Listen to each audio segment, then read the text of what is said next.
أعوذ بالله من الشيطان الرجيم بسم الله الرحمن الرحيم الحمد لله رب العالمين الصلاة والسلام على سيد الأنبياء والمرسلين وخاتم النبيين أبي القاسم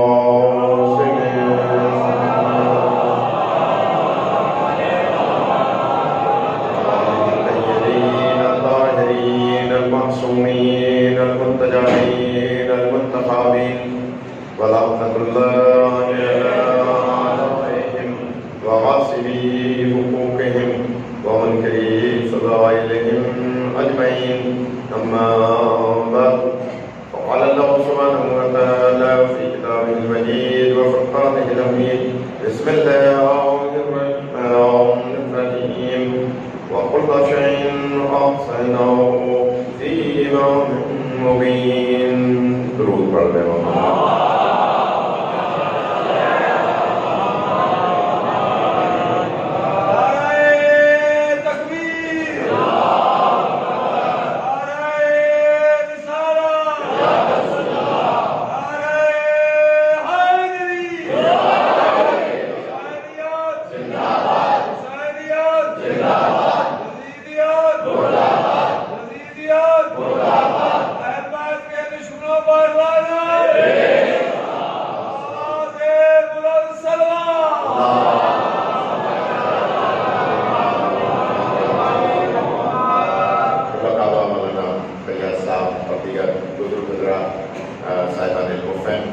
میرے لیے یہ عمر بھائی سے سعادت ہے کچھ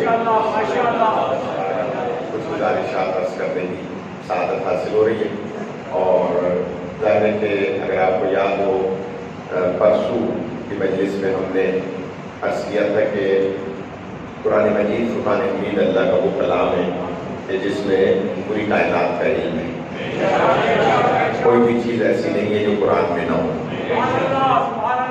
قرآن مجید میں پوری کائنات کا علم ہے اور قرآن مجید ہر گھر میں موجود ہے اس کے باوجود اتنے سارے فرقے ہیں کوئی سینے پہ ہاتھ باندھتا ہے کوئی پیٹ پہ ہاتھ باندھتا ہے کوئی زیر ناف ہاتھ رکھتا ہے کوئی ہاتھ کھولتا ہے تو یہ اتنا زیادہ اختلاف کیوں ہے اس کی صرف ایک وجہ ہے کہ قرآن مجید تو ہر گھر میں ہے لیکن وہ ہر گھر میں نہیں ہے جن کے گھر میں قرآن نہ ہو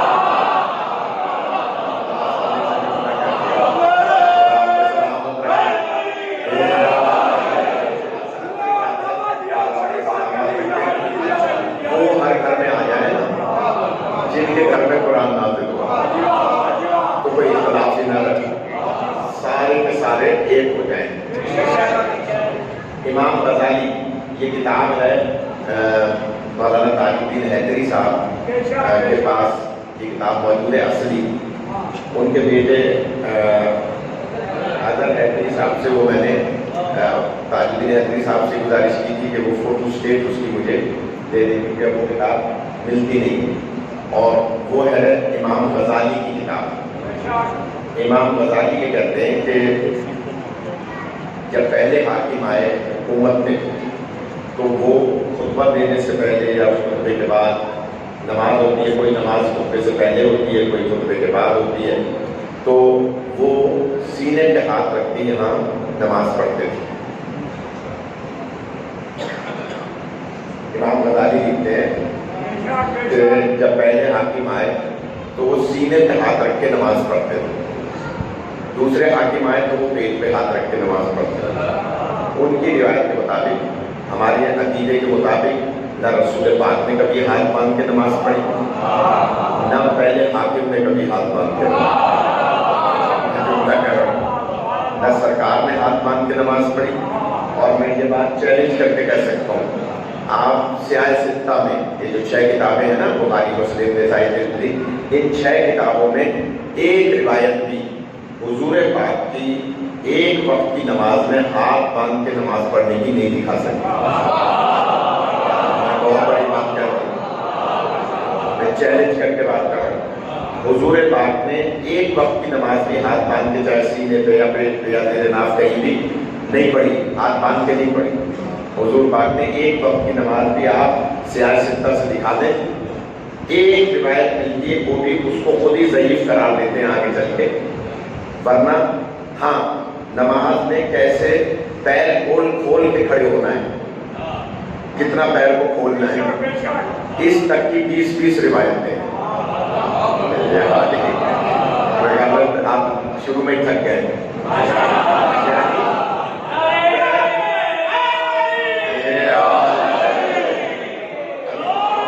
بہترین انداز سے ذاکر صاحب، شوکت رضا صاحب کے انداز میں پڑھ رہے تھے، بہت اچھا پڑھ رہے تھے ماشاءاللہ، ان کا اپنا انداز ہے اور زبان میں تاثیر تھے۔ لیکن میں جو جملہ کہہ رہا ہوں، اب ظاہر ہے کہ میں سر پہ پڑھ نہیں سکتا، تو آپ مہربانی کریں۔ پیر کتنے کھولنے ہیں، اس کی بھی 20 روایتیں ہیں۔ ہاتھ کہاں باندھنے، کیسے باندھنے، اس کی ایک بھی روایت۔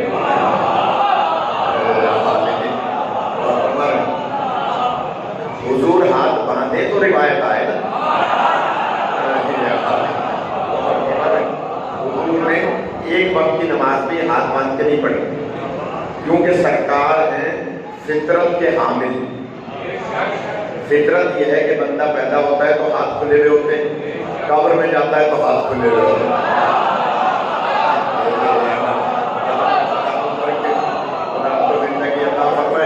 لہٰذا میرا موضوع بدل جائے گا، میں صرف اتنا عرض کر رہا ہوں کہ سرکار ہمارے عقیدے کے مطابق سرکار نے کبھی ہاتھ نہیں باندھے، اور پہلے حاکم نے بھی ہاتھ باندھ کے نماز نہیں پڑھی۔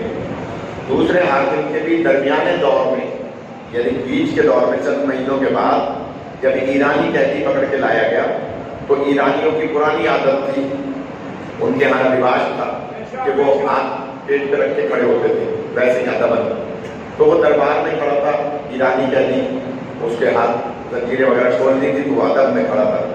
تو حاکم کو یہ انداز اچھا لگا، اور یہ روایت ہے الفاروق شبلی نعمانی میں، نہ ہو میں ذمہ دار ہوں۔ تو اس دن سے حاکم نے کہا کہ آج کے بعد اللہ کی بارگاہ میں بھی ایسے کھڑا ہوا ہے۔ تو یہ تو مختصر تاریخ ہے ہاتھ باندھنے کی۔ لیکن امام غزالی نے جو لکھا کہ پہلے حاکم جب آئے تو سینے پہ ہاتھ رکھ کے نماز پڑھتے، دوسرے آئے تو پیٹ پہ ہاتھ رکھ کے پڑھتے، تیسرے ذرا نیچے ناف کے نیچے ہاتھ رکھ کے نماز پڑھتے۔ علی جب آئے تو ہاتھ کھول کے پڑھتے تھے۔ امام غزالی نے لکھا کہ جب حکومت پر، پھر دورہ حکومت پر، منبر پر جب آئے پہلے حاکم تو سینے پہ ہاتھ رکھتے تھے، دوسرے پیٹ پہ رکھتے، تیسرے زیر ناف رکھتے تھے، چوتھے کھولتے تھے۔ پوچھا کسی نے کہ آپ سینے پہ ہاتھ کیوں رکھتے ہیں؟ تو ان کے ہی خاص آدمی کو انہوں نے بتایا اس لیے کہ شرک میرے سینے میں نہ آئے۔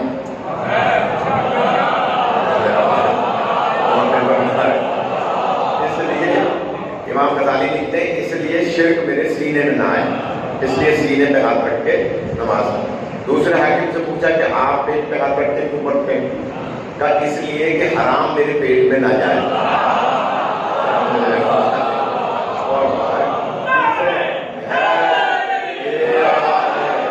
تیسرے حاکم سے پوچھا کہ بھائی آپ میرے ہاتھ کو رکھتے نماز میں؟ تو کہا اس لیے کہ میرا نفس شیطان کے شر سے محفوظ رہے۔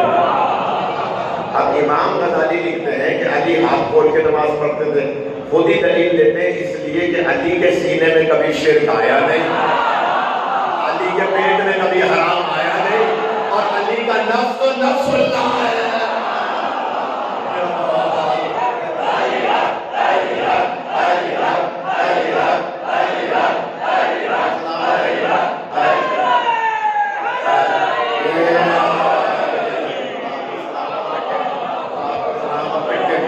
یہی حق ہوتا ہے فضائل سننے کا۔ علی کے سینے میں کبھی شرک آیا نہیں، پیٹ میں کبھی آرام آیا نہیں، علی تو نفس نفس اللہ ہے۔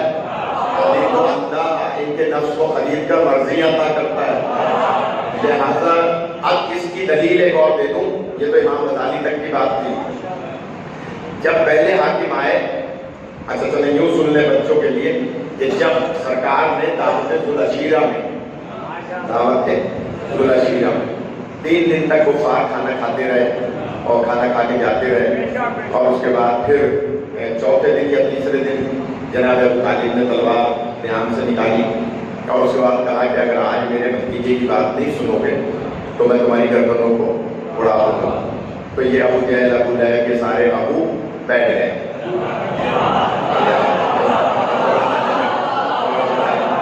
یہ سارے کے سارے بیٹھ گئے. جب بیٹھ گئے تو اس کے بعد حضور نے تبلیغ فرمائی. حضور نے فرمایا کہ دیکھو وحدہ لا شریک اللہ کی عبادت کرو, لات و منات و عزا اور حبل کی پوجا چھوڑ دو, اور یہ اسلام ہے جو جنت کا راستہ دکھاتا ہے. آخرت پہ یقین رکھو اور عدل خداوندی پہ یقین رکھو. اس وقت کہا کہ جو میرے اس مشن میں میری مدد کرے گا وہ میرا مسیحی ہوگا, میرا جانشین بھی ہوگا, میرا خلیفہ بھی ہوگا, اور میرا بھائی بھی ہوگا. آپ کو سلامت رکھے. میں مولانا کا بہت شکر گزار ہوں. کیا میرا بھائی بھی ہوگا, میرا وسیع بھی ہوگا, اور میرا جانشین بھی ہوگا. لہذا حضور پاک نے 4 عہدے عطا فرما دیے تیسرے دن یا چوتھے دن.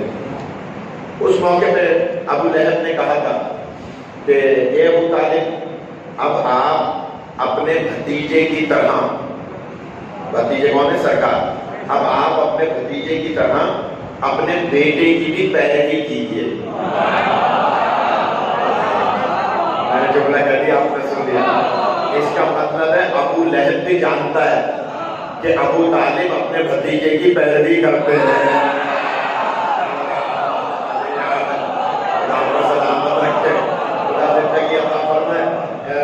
یقین جانے میں نے جب پرسوں مجلس پڑھی تھی تو تب سے اب تک آپ سب کے لیے دعا کر رہا ہوں.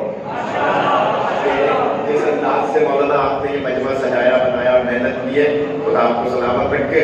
یہاں کے بانیان کو, یہاں کے تمام خدمت گاروں کو خدا مومنین کو سلامت رکھے, اور جن مرحومین نے یہ مجلس شروع کی, جن کے نام ابھی ان کے بیٹے لے رہے تھے, خدا ان کے درجات کو بلند فرمائے.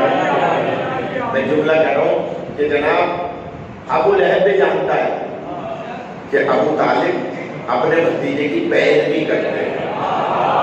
سب جملہ کہوں اگر کوئی ناراض نہ ہو. مجھے کچھ چہرے ایسے لگ رہے ہیں جو ناراض ہو رہے ہیں, تو اگر کوئی ناراض نہ ہو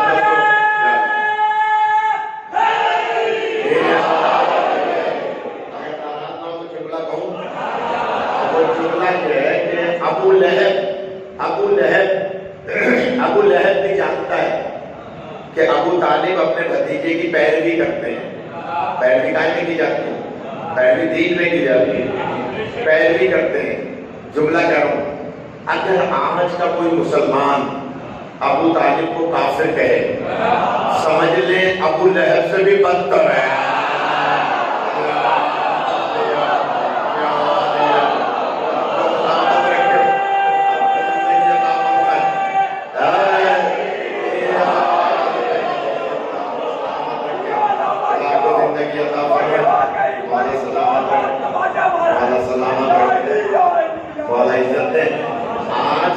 آج کا اگر مسلمان حضرت ابو طالب کو نعوذ باللہ کافر کہہ رہا ہے, سمجھ لے ابو لہب سے بھی بدتر ہے. اور ابو لہب کے لیے اللہ نے قرآن میں بد دعا دی ہے.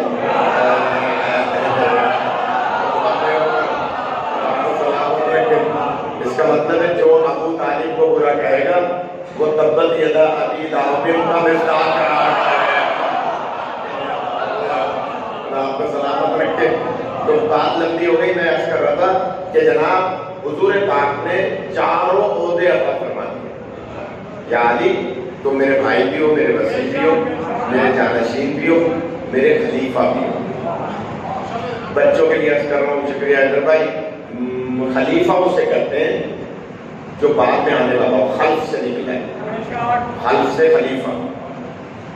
جیسے بعد دیگر امام آئے نا, ایک حدیث ہے کہ تائید فرمائیں گے اختلاف امتی رحمہ، حضور فرماتے ہیں میری امت میں اختلاف رحمت ہے. تو ایک صاحب نے پوچھا چھٹے امام سے کہ مولا اختلاف ہے امت رحمت کیا مطلب؟ اختلاف کا مطلب تو ہمارے نزدیک جگہ فساد ہے، اختلاف برائے اختلاف.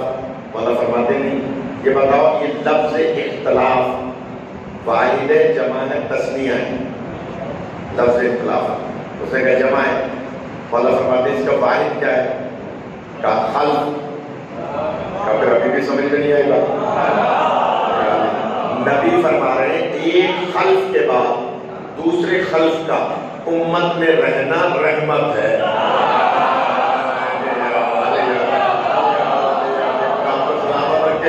یعنی ایک امام کے بعد دوسرے امام کا امت میں رہنا رحمت ہے. یہاں اختلاف کا مطلب بیٹوں کا رہنا ہے، یا اختلاف کا مطلب جھگڑا فساد نہیں ہے. اور پھر ایک جملہ کہتے ہیں اختلاف، جس کو ہم مانا میں اختلاف کہتے ہیں اختلاف رائے. اختلاف ہونا عقل مندوں کی علامت ہے، انتشار ہونا جاہلوں کی علامت ہے. انتشار ہونا جاہلوں کی علامت ہے، اختلاف رائے ہونا عقل مندوں کی علامت ہے. اگر اختلاف رائے نہیں ہوگا تو اچھی بات کیسے سامنے آئے گی؟ تو عقل مندوں میں اختلاف رائے ہوتا ہے، انتشار جھگڑا فساد جاہلوں میں ہوتا ہے. تو خیر خلیفہ اسے کہتے ہیں جو بعد میں آئے، وصی اسے کہتے ہیں جو وصیت پر عمل کرے. وصی اسے کہتے ہیں جو وصیت پہ عمل کرے. وصیت پہ عمل کا کیا مطلب ہے؟ جو کچھ سرکار نے فرمایا اس پہ عمل کرے. اب بہت باریک سی بات ہے، اب مت کہہ دینا کہ علی جیسے فاتح بدر و حنین نے تلوار کیوں نہیں اٹھائی.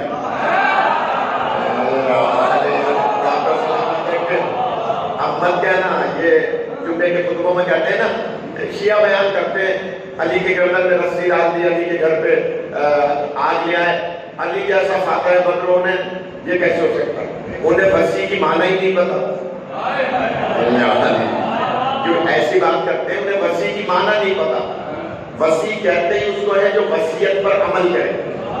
نبی نے رحلت سے چند دن پہلے وصیت فرمائی تھی، یعنی یہ سب کچھ ہوگا، اس سے وعدہ کرو کہ تم تلوار نہیں اٹھاؤ.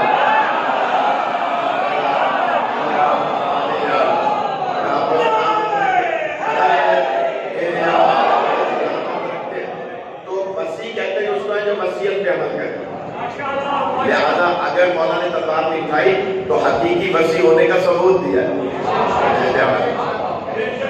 کیونکہ وصیت سرکار. تو خیر خلف خلیفہ وہ ہوتا ہے جو بعد میں آئے، وصی ہوتا ہے جو وصیت پہ عمل کرے. بھائی وہ ہوتا ہے جو بھائی پر جان نثار کرے. بھائی وہ نہیں ہوتا جو بھائی کی جائیداد کا اٹارنی پاور کا ناجائز فائدہ لے کے جائیداد پہ قبضہ کر لیا. میں نے تو جملہ کہہ دیا. بھائی وہ نہیں ہوتا، بھائی وہ ہوتا ہے جو بھائی پہ جان نثار کرے. صرف ایک مثال دے رہا ہوں، اللہ فرماتا ہے اے جبرائیل اے میکائیل میں تم دونوں کو ایک دوسرے کا بھائی بناتا ہوں، بنو گے؟ دونوں نے کہا یا اللہ تو بھائی بنائے اور ہم نہ بنے. ہم بھائی بنتے ہیں. آواز قدرت آئی، تم دونوں کو میں نے ایک دوسرے کا بھائی بنا دیا. اللہ تیری مہربانی. کہا آپ ایک دوسرے پہ جان نثار کرو گے؟ یا پوچھے گا کہ پلس گردنیں جھکے گی کہ یا اللہ جان نثار کرنا تو آسان نہیں. آواز قدرت آئی، ذرا جھک کے زمین پہ دیکھو.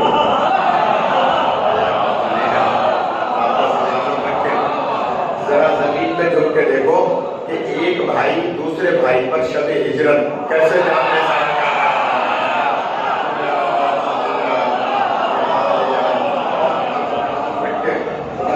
اللہ فرمائے ایک بھائی دوسرے بھائی پر کیسے جان نثار کر رہا ہے.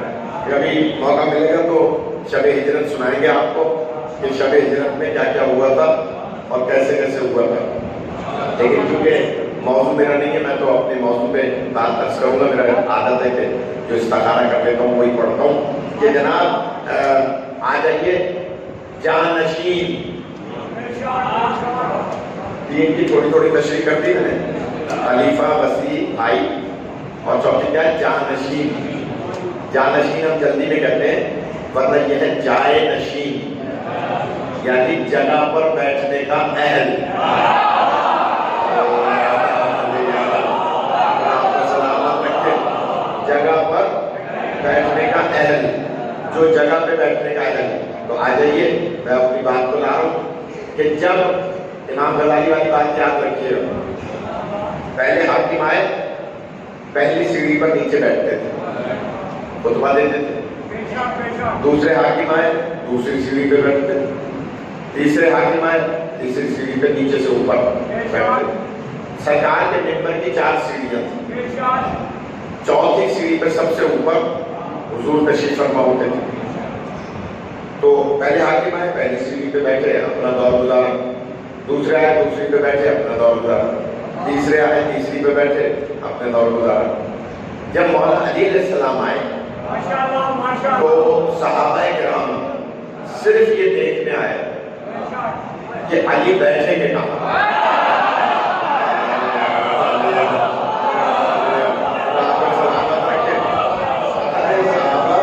یہ دیکھنے کے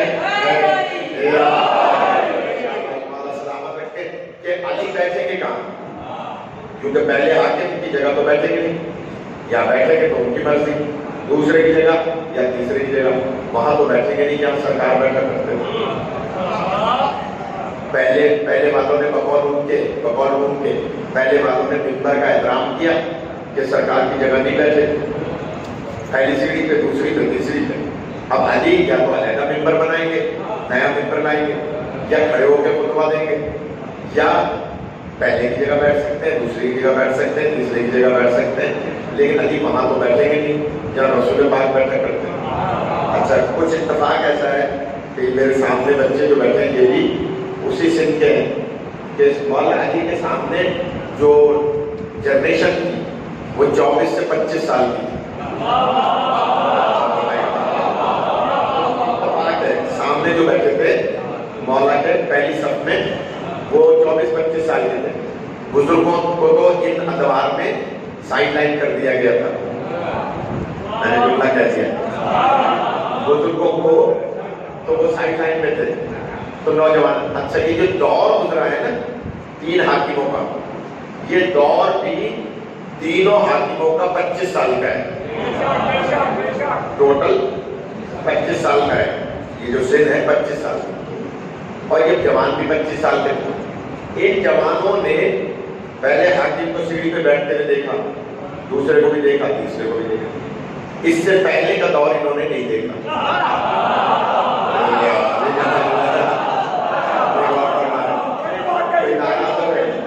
ناراض تو نہیں ہو رہے.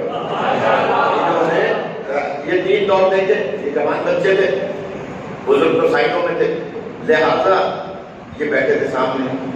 مولا علی علیہ السلام پورے مدینے والے یہ دیکھنے آئے تھے کہ علی بیٹھے کے کام.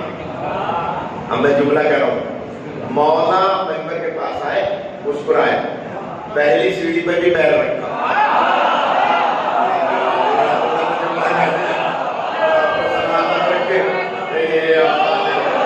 پہلی سیڑھی پر بھی پیر رکھا، اور بھاری جملہ ہے، دوسری پہ تو 2 پیر رکھا.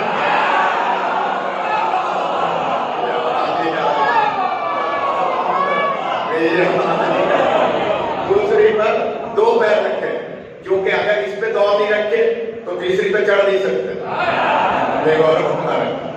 بھائی سیڑھی چلتے ہیں، آپ کو پتا ہے پہلی پہ پہلا پیر رکھیں گے، دوسری پہ دونوں پیر رکھیں گے تاکہ تیسری پہ اٹھا کے پیر رکھ سکیں. تو مولا نے دوسری پر 2 پیر رکھے، تیسری پہ پھر پیر رکھا، اور وہاں جا کے بیٹھے جہاں رسول پاک بیٹھا ہے.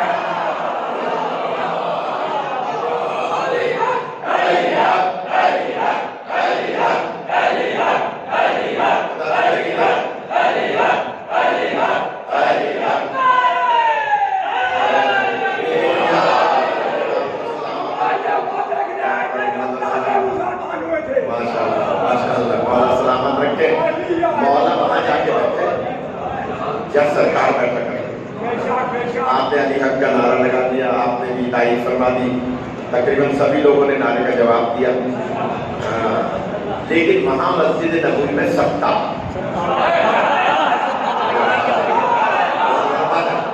وہ ایسا سکتا تھا کہ ایک دوسرے کے سانسوں کی آوازیں آ رہی، جیسے خندق میں سروں پہ پرندے بیٹھے ہوئے، اس طرح سے مجمع میں سکتا تھا۔ سب حیرت میں تھے، یعنی وہاں بیٹھے یا رسول پاک بیٹھے کرتے۔ جب سکتا ہوا نا، بالکل وہ آخر میں ایک بزرگ بیٹھے ہیں وہاں کرسی پر اس امام بارگاہ میں، تو وہاں مسجد کچکٹ بھری ہوئی اور سب سے آخر میں ایک نابینا صحابی بیٹھے تھے، اور 70 سال سے زیادہ تھے۔ یہ تو بچے تھے 25 سال کے، وہ 70 سال کے تھے۔ ان بزرگ نے جب سناٹا محسوس کیا کہ جناب سانسوں کی آوازیں آ رہی ہیں، خاموشی کیوں ہے، تو برابر والے کو کونی ماری، نابینا تھے، کونی ماری اور کہا بھائی یہ مسجد میں اتنا سناٹا کیوں ہے؟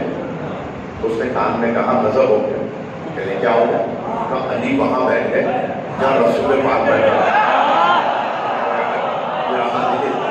سلامت رکھے، علی وہاں بیٹھ گئے جہاں رسول پاک بیٹھا کرتے تھے۔ جملہ سنیے گا، ان بزرگ نے، ہمارے ان بزرگ نے تو ابھی تک نعرہ نہیں لگایا، لیکن ان بزرگ نے کھڑے ہو کے سناٹے کا فائدہ لے کر، مجمع میں سناٹا تھا، خاموشی تھی، کھڑے ہو کے زور سے پکار کے کہا مدینے والوں سنو، آج بہت عرصے کے بعد حق اپنی جگہ پر آ گیا۔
لیکن سامنے جو بیٹھے تھے، اب ان بچوں کو نہیں کہہ رہا ہوں، سامنے جو بیٹھے تھے ان میں سے ایک بچہ جو 25 سال کا تھا، اس نے لاؤڈ اسپیکر تو تھا نہیں، اس نے آہستہ سے مولا سے کہا یا علی آپ وہاں بیٹھ گئے جہاں رسول پاک بیٹھا،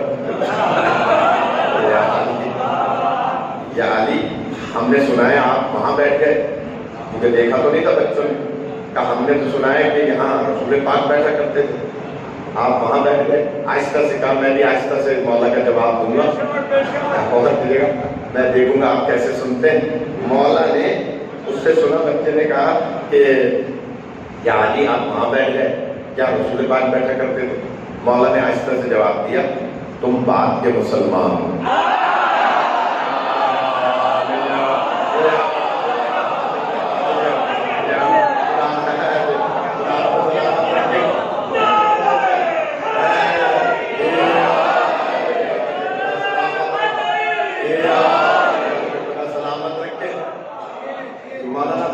معرفت والا مجمع ہے کہ وہ اتنی جلدی پک کر لیتے ہیں۔ مولا نے فرمایا تم بات کے مسلمان، اس کا منہ چھوٹا سا ہو گیا، بات کا مسلمان کیا مطلب؟ مولا نے فرمایا تمہاری عمر کم ہے، تم نے پہلے کو بیٹھتے ہوئے دیکھا، دوسرے کو بیٹھتے ہوئے دیکھا، تیسرے کو بیٹھتے ہوئے دیکھا، مجھے دوش رسول پہ نہیں دیکھا۔ خدا سلامت رکھے، علی کی بادشاہی ہے، علی اس میں الہی ہے، ہر ایک میزان میں تولا، علی کے ساتھ دل مولا، علی مولا، علی مولا، علی مولا، علی مولا، علی مولا، علی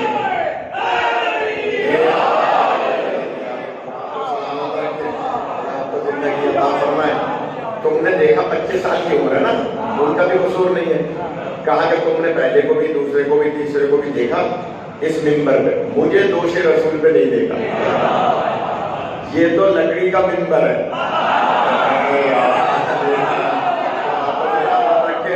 یہ تو لکڑی کا منبر ہے. میں نے تو نبی پاک کے دوش پر قدم رکھ کے گدو کو توڑا.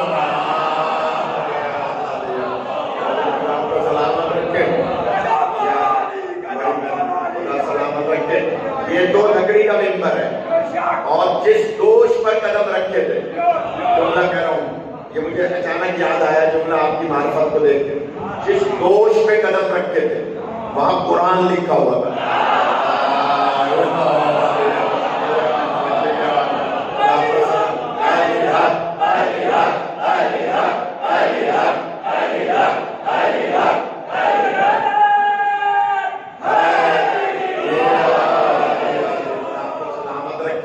وہاں قرآن لکھا ہوا تھا.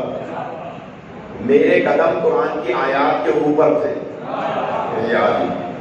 ایک روایت یاد آ رہی ہے بیچ میں. میرا عجیب مزاج ہے، کیا کروں، تھوڑی دیر ہو جائے تو معاف کریں گے. صحابہ کے بچوں نے اپنے ماں باپ سے پوچھا کہ ہم نے دیکھا ہے کہ اکثر سرکار نبی پاک حسنین علیہ السلام کو کاندھوں پہ بٹھائے رہتے ہیں.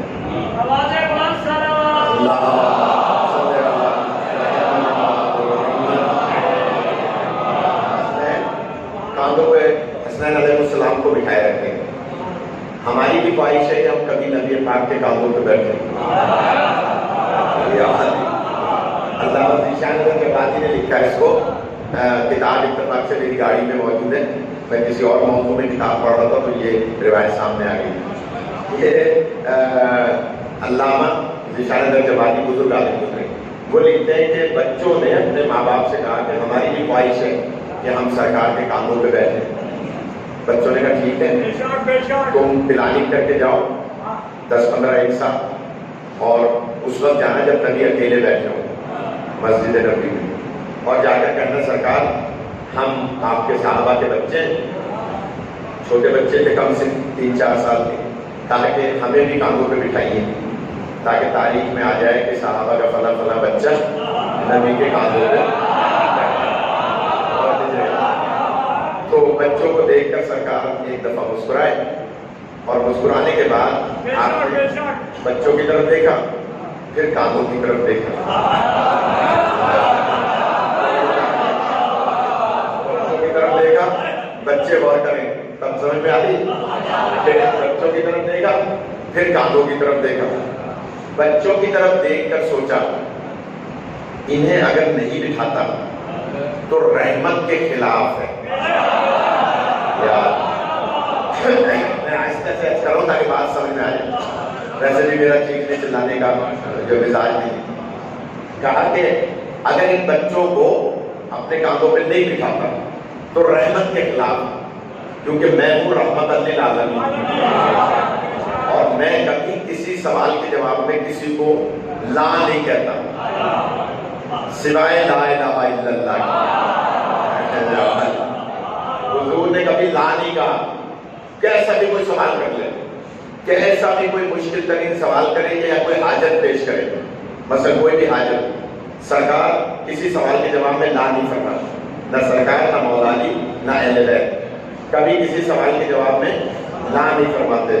آپ کے سکتے کو توڑنے کے لیے جملہ کہوں، یہ کبھی کسی سوال کے جواب میں لا نہیں فرماتے، چاہے کوئی اپنی بیٹیاں ہی رشتے میں رہے.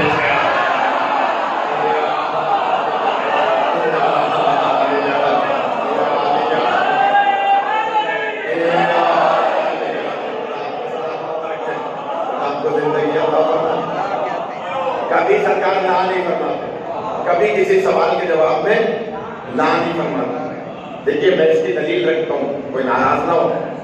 یہ ویڈیو بن رہی ہے، شاید انٹرنیٹ پہ بھی جا رہی ہو، اور یہ عورتوں میں بھی مجلس جا رہی ہے کہ جناب سرکار کبھی کسی سوال کے جواب میں لا نہیں کرتی. بی بی خدیجہ سلام اللہ علیہا نے بھی خود رشتہ بھیجا تھا کہ میں آپ سے شادی کرنا چاہتا ہوں. صحابہ بھی خود رشتے لائے تھے کہ ہم اپنی بیٹی کی آپ سے شادی کرنا چاہتے ہیں. یہ علیحدہ بات ہے, کبھی یا 2-4 مہینے سے پڑھی تو یہ موضوع پڑھوں گا کہ جناب خدیجہ کا رشتہ اپنے آپ کو دینے کا, رشتہ پیش کرنے کا راز کیا تھا, اور صحابہ کا رشتے پیش کرنے کا مفاد کیا تھا.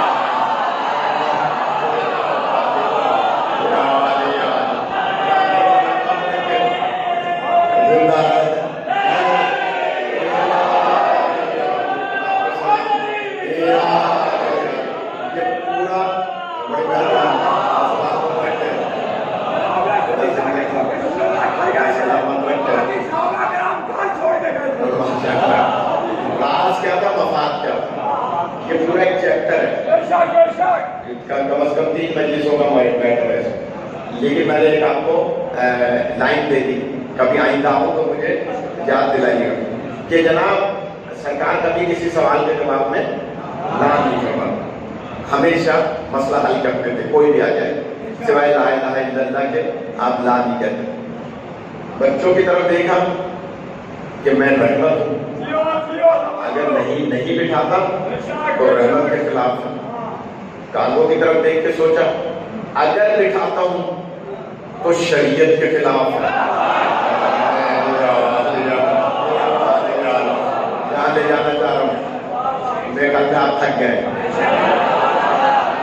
اگر بٹھاتا ہوں تو شریعت کے خلاف, نہیں بٹھاتا تو رحمت کے خلاف. سرکار یہ دل میں سوچ رہے ہیں. اب میں جملہ کہہ دوں, رحمت تو سمجھ میں آتی ہے کہ بھئی سرکار رحمت للعالمین ہے, میں تشریح کر چکا, کسی سوال کے جواب میں لا نہیں فرماتے. شریعت کے خلاف کیسے ہے تو پوچھے گا مولانا سے. شریعت کے خلاف ایسے ہے کہ قرآن مجید پر قرآن مجید تو رکھا جا سکتا ہے,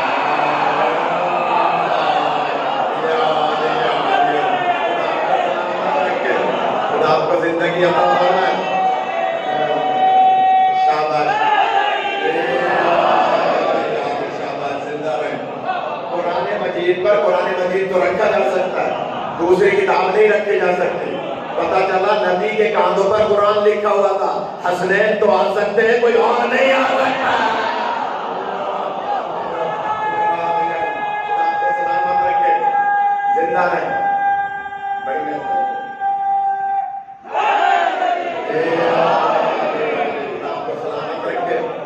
حسنین ہے ناطق قرآن, ان کے بابا ان سے بھی افضل ہے, ان کی ماں ان سے بھی افضل ہے. یہ عام بچے ہیں صحابہ کے قابل احترام, لیکن قرآن نہیں. یار قرآن پہ قرآن رکھا جا سکتا ہے, دوسری کتاب نہیں. اب ظاہری اعتبار سے ایک مشکل ہو گئی نا, منع کر نہیں سکتے, بٹھا نہیں سکتے. یار علامہ لکھتے ہیں سامنے سے جبرائیل امین علیہ السلام بس صورت علی ابن ابی طالب,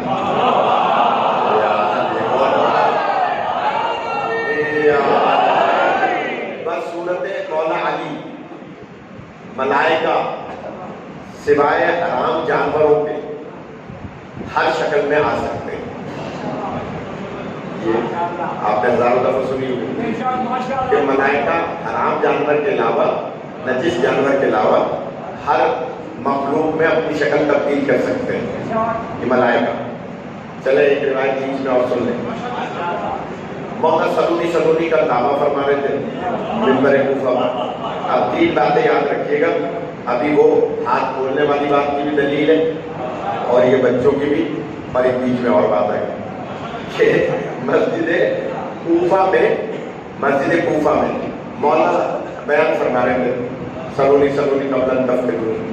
اچانک ایک شخص انسانی شکل میں آ کے بیچ میں بیٹھ گئے.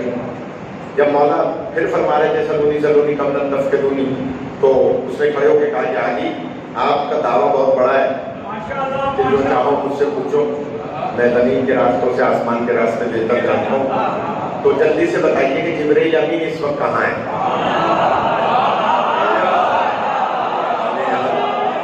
ایسا ہے کہ نہیں, یہ روایت آیت آپ نے ہزاروں دفعہ سنی ہوگی، پڑھتے ہیں ذاکرین مائزی، لیکن اس میں ایک لطیف بات عرض کروں گا جو کہ بیچ میں آ گئی ہے۔ تو سرکار مولا علی علیہ السلام نے چشم زدن میں، چشم زدن کا مطلب کیا ہے بتاؤ؟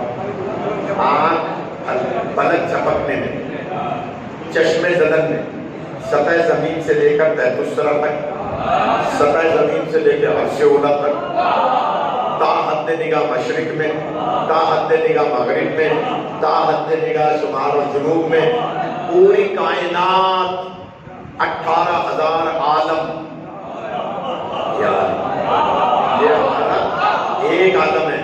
مولا نے 18,000 عالموں کا چشم زدن میں مشاہدہ کیا۔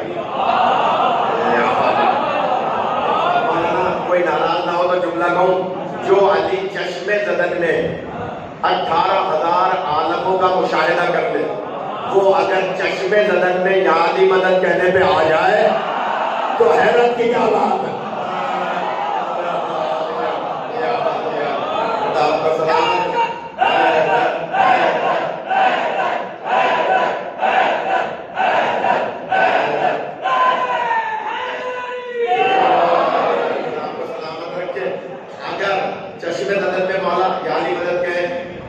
میں بہت سارے دلائل رکھتا ہوں کیونکہ اس نے نعرے لگا دیے تو میں اب آگے دلیل نہیں دے رہا، لیکن فوراً مولا علی علیہ السلام نے فرمایا کہ یا تو جبرائیل ہے یا میں جبرائیل، یا تو جبرائیل ہے یا میں جبرائیل ہوں۔ فوراً جواب دیا، جیسے ہی کہا یا تو جبرائیل ہے یا میں، تو وہ تو تھا ہی جبرائیل۔ ایک دم پر لگے، چھت پھاڑ کے باہر نکلی، کوئی بلاک نیچے نہیں گرا، کوئی سیمنٹ یا کوئی اس زمانے میں شہدیر تھے وہ نیچے نہیں گرے، چھت پھاڑ کے مولا جناب جبرائیل باہر نکل گئے اور چھت پھر چھت ہو گئی۔ پتا چلا معصوموں کو اللہ نے یہ طاقت دی ہے، چاہے چھت پھاڑ کے ملا دے یا کعبے کی دیوار پھاڑ کے ملا۔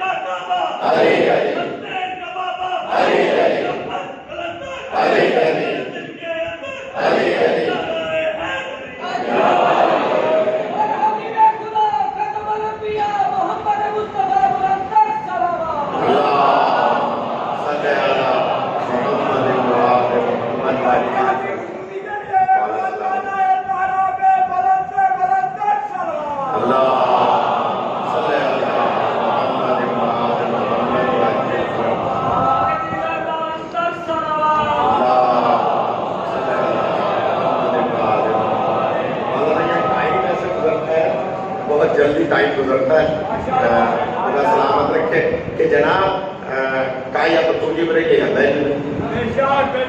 پوچھا صحابہ نے یا علی یہ جبرائیل امین تھے؟ فرمایا کہ ہاں۔ چھت پھاڑ کے کیوں گئے؟ چھت پھاڑ کے کیوں گئے؟ آئے تو دروازے سے تھے تو دروازے سے چلے جاتے۔ جواب سنیں گے مولا کا؟ مولا فرماتے ہیں دروازے سے آئے تھے دروازے سے چلے جاتے، تمہیں یقین کیسے آتا ہے یہ بتائیے۔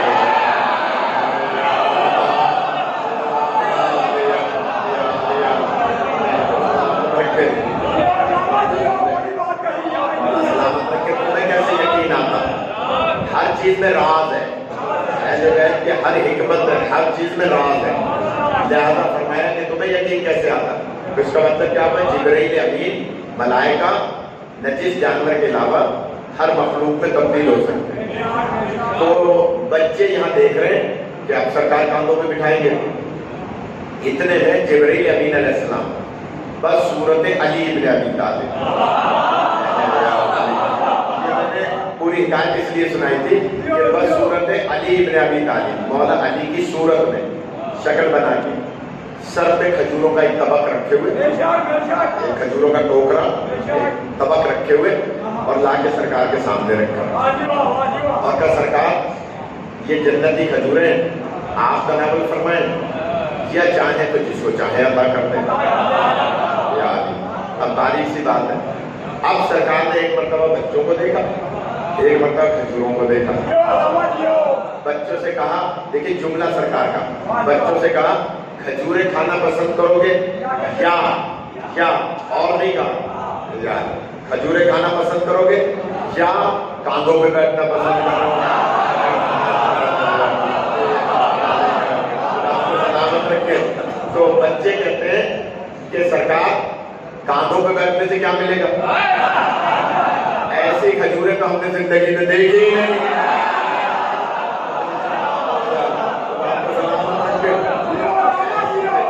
کھجوریں تو ہم نے زندگی میں دیکھی ہی نہیں، لہذا کاندھے پہ بیٹھنے سے کیا ملے گا؟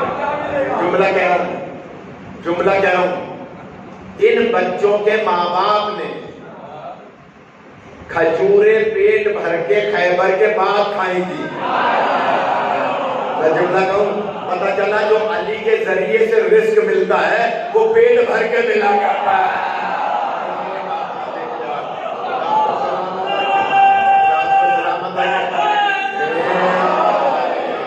زندگی عطا فرمائے۔ آپ تھک گئے تو میں بس زحمت تمام کر رہا ہوں، لیکن یاد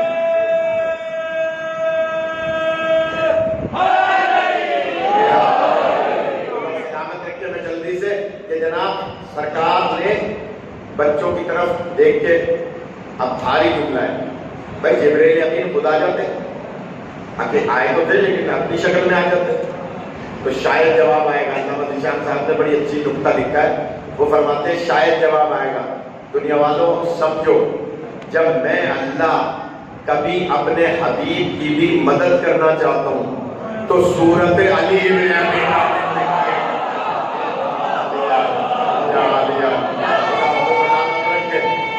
طالب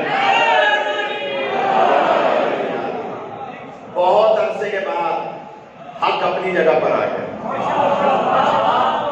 مولا نے خطبہ دیا، آپ بھول گئے تو چھوڑ دو، مولا نے خطبہ دیا اور خطبہ دینے کے بعد نماز پڑھائی۔ جب نماز پڑھا چکے تو اسی بزرگ نے نابینا پوچھا برابر والے سے کہ نماز بھی علی نے پڑھائی؟ کہا کہ ہاں نماز بھی علی نے پڑھائی ہے۔ تو اب انہوں نے پھر پکار کے کہا سنو مدینے والوں سنو، آج بہت عرصے کے بعد ہم نے نماز بھی رسول والے پڑھی۔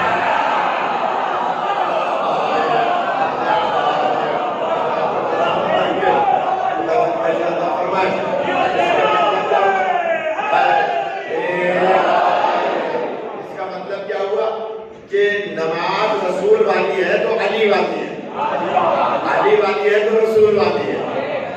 یہ درمیان میں معاملہ دوسرا ہو گیا، ورنہ فطرت والی نماز ہے کہ نماز بچہ پیدا ہوتا ہے ہاتھ کھول کے، دنیا میں جاتا ہے قبر میں تو ہاتھ کھول کے۔ یہ بیچ میں معاملہ خراب ہو گیا اس لیے کہ جناب امام غزالی لکھتے ہیں کہ علی ہاتھ کھول کے نماز پڑھتے تھے۔ ایک بات اور چیلنج کر کے عرض کر دوں بس اب اختتام میں، حالانکہ پڑھنا میں کچھ اور چاہ رہا تھا کہ جناب ایک روایت سیاہ ستہ میں جو مسلمانوں کے لیے حجت ہے، بخاری مسلم وغیرہ حجت ہے، ایک روایت نہیں دکھا سکتے کہ حضور پاک نے کبھی نماز قالین یا کپڑے پہ سجدہ کیا ہو۔ ایک وقت کی نماز، دو سجدوں میں سے ایک سجدہ بھی آپ نے کبھی کیا ہو قالین یا کپڑے پہ نہیں۔ ام المؤمنین بی بی عائشہ سے روایت ہے، وہ فرماتی ہے نبی جب نماز پڑھتے تھے جیب سے ایک رومال نکالتے تھے، اس میں مٹی ہوا کرتی تھی، وہ سامنے رکھ کر اس پہ سجدہ کیا۔ آپ کو سلامت رکھے۔ تو نماز رسول پاک والی ایک کتاب ہے، وہ ضرور آپ کے ملتان میں کچھ کتاب خانوں کا فقدان ہے، مذہبی کتاب خانوں کا، یہاں اسٹال تو رکھتے ہوں گے مجھے نہیں پتا، لیکن مذہبی کتب خانے یہاں مولانا مجھے نظر نہیں آتے۔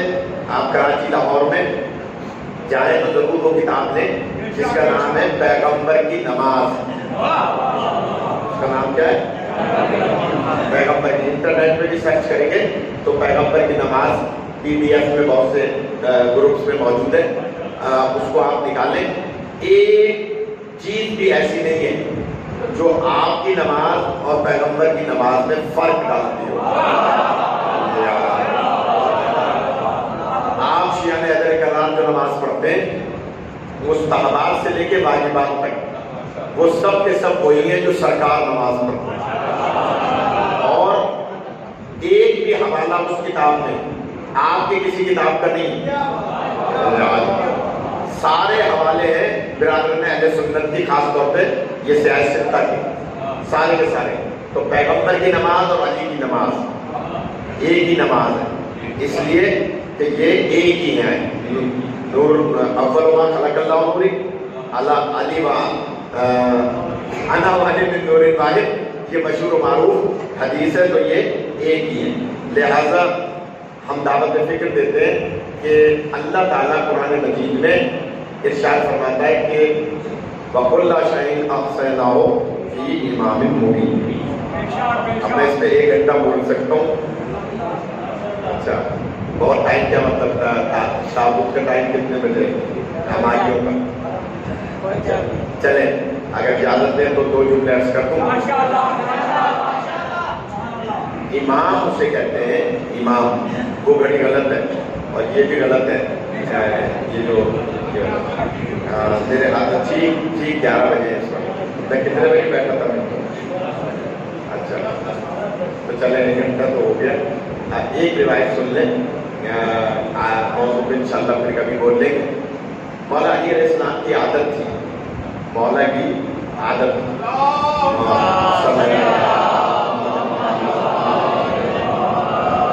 یہ ہم مولویوں میں جو عادت آئی ہے نا، اٹھتے بیٹھتے یا اللہ کہتے ہیں، چلتے پھرتے کہتے ہیں یا اللہ، گھر میں داخل ہو رہے یا اللہ، مسجد میں داخل ہو رہے یا اللہ. یہ جو ہم یا اللہ کرتے ہیں یہ بعد میں تو انقلاب اسلامی کے بعد آیا ہے، ایران کے انقلاب کے بعد زیادہ رائج ہوا ہے، لیکن در حقیقت یہ سنت علی ابن ابی طالب.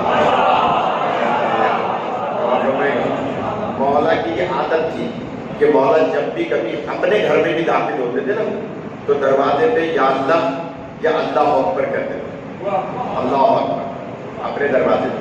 تو ایک دن کوفے کے گھر میں، مولا کے کوفے کے گھر میں ثانیہ زہرا سلام اللہ علیہا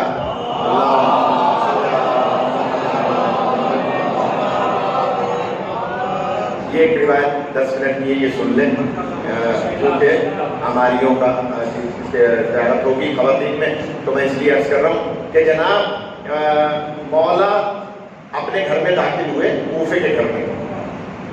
40 خواتین بی بی ثانیہ زہرا سے قرآن پڑھ رہی تھی. 40 خواتین. ذرا تفصیلات میں کل جو شاہین کمپلیکس شاہین مارکیٹ پہ 2 بجے مجلس ہوگی، اس میں ذرا اس کی تفصیل بیان کر دیں گے. کوشش کیجیے گا کہ تشریف لائیں. تو لیکن ذرا اجمالی عرض کر رہا ہوں کہ مولا اپنے گھر کے دروازے پہ آئے، بی بی اندر 40 خواتین کو قرآن پڑھا رہی تھی. اور پڑھاتے پڑھاتے اچانک بی بی پہنچی تھی کاف ہا یا عین صاد والی آیت پہ. یعنی ایسی آیت پہ پہنچی تھی جو نہ سمجھ میں آنے والی. یہ جو آیت ہے نہ سمجھ میں آنے والی. آپ ابھی بھی قرآن اٹھا کے دیکھ لیں، اوپر کاف ہا یا عین صاد عربی میں لکھا ہوگا، نیچے ترجمے میں بھی وہی لکھا ہوگا. جیسے الف لام میم اوپر لکھا ہوگا، نیچے الف لام میم بھی لکھا ہوگا. یہ حروف مقطعات کہلاتے ہیں. یہ اگر مکرر کو ایک جگہ جمع کریں تو 14 بنتے ہیں. اس کا مطلب یہ ہوا کہ قرآن کے نہ سمجھ میں آنے والے بھی 14 ہیں، تو نبی کے نہ سمجھ میں آنے والے بھی 14 ہیں. آپ کو سلامت رکھے. ان 14 کو کوئی نہیں سمجھ سکتا. اسی طرح ان آیات کو پوری آیت ہے، الف لام میم پوری آیت ہے، کاف ہا یا عین صاد پوری آیت ہے. یہ پوری آیت ہے نا. تو اوپر بھی وہی نیچے بھی. بی بی تفسیر فرمانا چاہتی تھی کاف ہا یا عین صاد، کہ دروازے پہ مولا نے اللہ اکبر کہا. جو 40 خواتین پڑھ رہی تھی وہ سمجھ گئی آج تو ہماری عید ہے کہ آج ہم مولا کی بھی زیارت کریں. لہٰذا وہ سب کی سب آمادہ ہو گئی کہ مولا تشریف لا رہے ہیں. مولا اندر داخل ہوئے, صحن میں سے گزر رہے تھے, یہ برآمدے میں بیٹھی ہوئی قرآن پڑھ رہی تھی, سب کے سب کھڑی ہو گئی. سب نے کھڑی ہو کر مولا کا استقبال کیا, درود پڑھا. مولا تیز تیز قدم بڑھا کے اپنے حجرے میں تشریف لے گئے. جب حجرے میں پہنچے تو وہاں سے کوئی چیز لینی تھی اور پھر واپس دوپہر کا ٹائم تھا, واپس مولا گزر رہے تھے.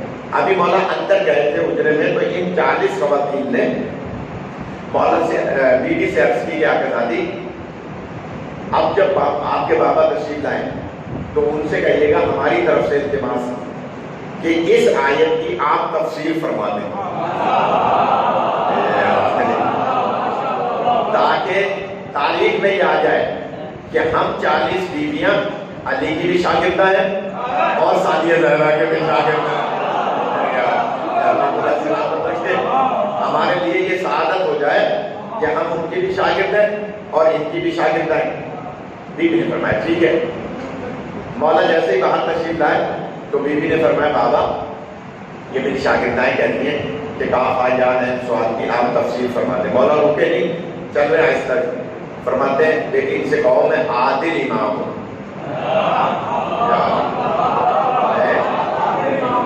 اپنا معیار توڑے یہ نہیں مہربانی کریں. مولا فرماتے ہیں میں عادل امام ہوں, یہ وقت ان کا ہے جو میرا دفتر میں انتظار کر رہا ہے. میں عادل امام ہوں, یہ وقت ان کا ہے, یہ ان کی کوئی چیز تھی جو میں اپنے حجرے سے لے کر جا رہا ہوں, یہ ان کا وقت ہے جو میرا انتظار کر رہے ہیں. آگے سے بھی تو بیوی کی شاگردائیں تھی, وہ 40 بھی تو بیوی کی شاگردائیں تھی. انہوں نے ہاتھ جوڑ کے کہا مولا ہم کب کہہ رہے ہیں کہ آپ رک جائیے, آپ تو با کے نیچے کا نقطہ ہے, آپ چلتے چلتے تفسیر فرما دیجیے. آپ کو سلامت رکھے, آپ چلتے چلتے تفسیر فرما دیجیے. آپ کے لیے کیا مسئلہ ہے, آپ تو با کے نیچے کا نقطہ ہے, سمتے تو علی نقطہ بنے, پہلے تو قرآن بنے. بھائی علی تو وہ ہے نا جو سمٹ جائے تو نقطہ بن رہے ہیں, نقطہ تو تحت البا کہ میں وہ نقطہ ہوں جو با کے نیچے کا ہوں. اچھا چلے آپ کے سکتے کو توڑنے کے لیے عرض کروں.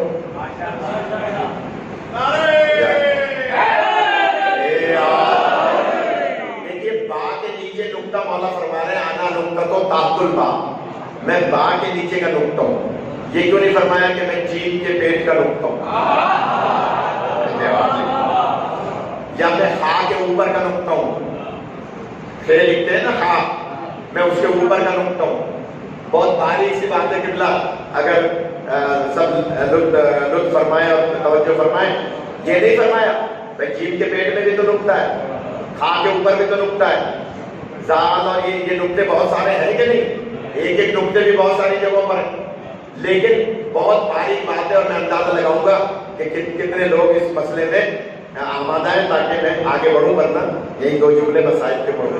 اور وہ جملہ کیا ہے, مولا نے با کا نقطہ اس لیے بیان فرمایا کہ آپ اگر جیم کے نیچے سے پیٹ سے نقطہ ہٹا دیں گے تو خا بن جائے گا, ہا بن جائے گا, کیونکہ اس کے اوپر بھی نقطہ نہیں ہے, پیٹ میں سے بھی ہٹا دیا تو جیم بدل کے ہا ہو جائے گا, یعنی دوسرا حرف بن جائے گا, بدل جائے گا.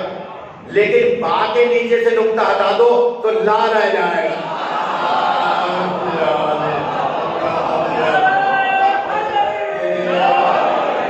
سلامت رکھے. چلے ایک روایت اور سن لیں. 2 دراز کر دائیں بائیں چل رہے تھے, مولا بیچ میں چل رہے تھے, تو انہوں نے مذاکر کہا یا علی ہم دونوں دراز کر دیں, آپ کا قد چھوٹا ہے, آپ ہم دونوں کے درمیان ایسے لگ رہے ہیں جیسے لنا کے درمیان نقطہ ہوتا ہے.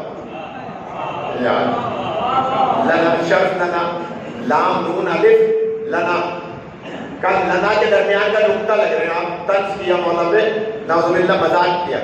مولا نے جو جواب دیا ہے سونے سے لکھنے جیسے. مولا فرماتے ہیں یہ بیچ کا نقطہ ہٹا دو, لا رہ جائے، یعنی تم دونوں کچھ بھی نہیں رہو گے۔ تو اس کا مطلب کیا ہوا؟ بیویاں کہتی ہیں کہ مولا آپ تو پا کے نیچے کا نکتا ہے، آپ لکیے نہیں، آپ چلتے چلتے تفسیر کر دیں تاکہ آپ کی عدالت پہ بھی فرق نہ ہے اور کعبہ یا عین سواد کی تفسیر بھی ہو جائے۔ اب جملہ سنیے گا اور ناز کیجیے گا۔ مولا فرماتے ہیں سنو، مولا نے اب رکے نہیں، بیان کرتے ہوئے باہر جا رہے ہیں، فرمایا سنو میری بیٹی کی شاگرداؤ، اگر تم کعبہ یا عین سواد نہ سمجھنے آنے والی آیت کی عملی تفسیر دیکھنا چاہتی ہو تو میری بیٹی زینب کی زیارت کرتے رہو۔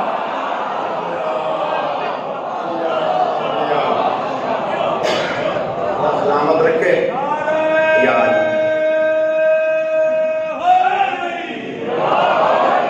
میری بیٹی کی زیارت کرتے رہو۔ کون بیٹی؟ آخری دن ہے کہ شب مسائل کی آخری شب ہے،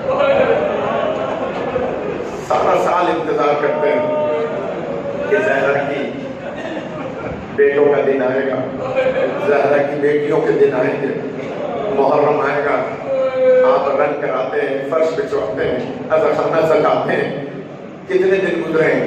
کل کسی بات ہے جب آپ نے شب محرم میں چاند رات میں اذخانے سجائے تھے، مجلسوں کا اہتمام کیا تھا، آج آپ زہرا کے لال کو پرسہ دے رہے ہیں۔ حضرارو یہ آخری پرسہ ہے، آج کا جو دن ہے گزر گیا، جو آنے والا دن ہے وہ میرے اور آپ کے 11ویں امام سے منسوب دن ہے جو خون کے آنسو رویا کرتے تھے۔ آج ہم ان امام کا پرسہ اپنے زمانے کے امام کو دے رہے ہیں۔ حضرارو یہ جو شب ہے معمولی نہیں ہے ہماری یہاں۔ میں نے کل پرسوں کی مجلس میں عرض کیا تھا کہ جب شام سے رہائی نصیب ہوئی تھی تو جناب سید سجاد آئے تھے اور کہا تھا پھوپھی اماں بتائیے کتنی محفلیں درکار ہیں؟ محفلوں کا جلوس نکالیں گے نا آپ، محفلوں کی زیارت خواتین میں کرائیں گے، لیکن میں جملہ کہہ رہا ہوں۔ مولا سجاد نے پوچھا تھا پھوپھی اماں کتنی محفلیں ہوں گی؟ تو بیوی نے فرمایا بیٹا سجاد جب ہم مدینے سے چلے تھے تو 53 محفلوں میں آئے۔ اندازہ فرمائے جب ہم مدینے سے چلے تھے تو 53 محفلوں میں آئے تھے، لیکن اب بیٹا صرف 3 محفلیں کافی ہوں۔ اندازہ فرمائے 50 محفلوں کے بچے اور بیویاں جب راہ کوفہ اور شام میں بچے زمین پر گرتے تھے اور پیچھے سے آنے والے اونٹ کا پیر اس کے سینے پر ہوتا تھا تو بچہ کہتا تھا خدا حافظ و ناصر۔ عزیزارو جب یہ 3 محفلوں میں 12 بیویاں سوار ہو گئی، میں جلدی نہیں کروں گا جو رونے آئے ہیں عزیزارو، جب یہ 12 بیویاں 3 محفلوں میں سوار ہوئی اور یہ سفر کرتے کرتے کربلا کی زمین پر پہنچے ہیں۔ سنیے گا عزیزارو، جیسے ابھی کربلا کی زمین پر پہنچے تھے تو ادھر حضرت جابر ابن عبداللہ انصاری جو نابینا ہو گئے تھے، وہ پہلے زائر رہے مولا حسین علیہ السلام کے، کبھی قبر حضرت عباس پہ جاتے تھے، کبھی قبر مولا حسین پر جاتے تھے۔ ایک دن جناب عباس کی قبر پر تھے کہ جناب عباس سے باتیں کر رہے تھے۔ حضرت عباس علمدار نے جملہ کہا، اے جابر اپنے نوکر اپنے غلام سے کہہ دو کہ اگر یہاں سے کوئی گزرے تو گزرنے والوں سے کہنا یہاں زہرا کے لال کا خون گرا ہے، کوئی یہاں پر سواری پر سوار ہو کر نہ جائے۔ مجھ عباس کا حکم ہے کہ جو بھی گزرے پاپ پیادہ ہو کر گزرے۔ عزیزارو جب یہ قافلہ 3 محفلوں میں سوار مولا سجاد آگے کربلا کی زمین پر پہنچا تھا تو اس وقت اچانک جابر کا غلام دوڑا ہوا آیا اور آ کر مولا سجاد سے کہا، مولا سجاد کو پہچانتا نہیں تھا، مولا سجاد کے پاس آیا اور کہا کہ اس نگری کے شہنشاہ عباس کا حکم ہے کہ جو بھی یہاں سے گزرے وہ پاپ پیادہ ہو کر گزرے۔ عزیزارو یہ جملہ محفل میں جناب زینب نے سن لیا۔